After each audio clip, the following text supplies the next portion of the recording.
nebudem hovoriť teda mena, ja som v živote nikoho teda neurážal, sa vyjadri, že som unikátne nespôsobili pre opozíciu vykonávať funkciu veľvyslanstva, brávo. To je podobné, pán predseda, ako keď tento etalon múdrosti pred vám, ako predsedovi výboru, v diskuznej relácii povie, že tam sú dvere, môžete opustiť miestnosť. Pán Eliáš, môžete otvoriť okno? Poďte taký láskavý, otvorte okno. A ja si vyzliečam aj sako. A môžem požiadať niekoho, aby nie cez dvere opustil, ale odišiel vonku von oknom. Bolo by to slušné a správne?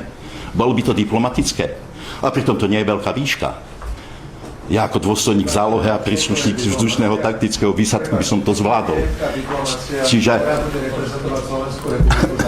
Toto je ono? Tak,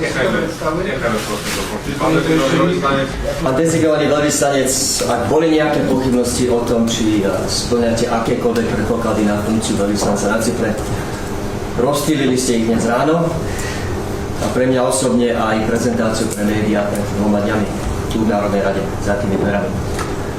Lebo človek, ktorý bohorovne do kamery povie, že hovorí po grécky a o minútu neskôr pri odchode utrusí novinárke, že po grécky nevie ani slovo, demonstruje hneď 2 veci naraz.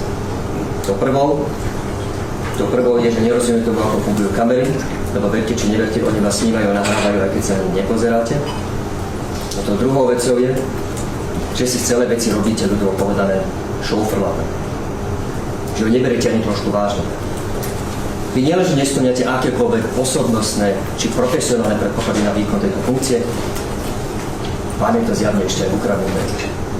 Na Radačovský ste suverene najhoršou politickou nomináciou v histórii slovenskej diplomácie, možno výnimkou pani Kramplovej, bývalej právničky Vladimíra Mečiara, vyslanej na post veľvyslankyne v Kanade. Neexistuje vesmír, v ktorom progresívne Slovensko zdvihne za vás hlas.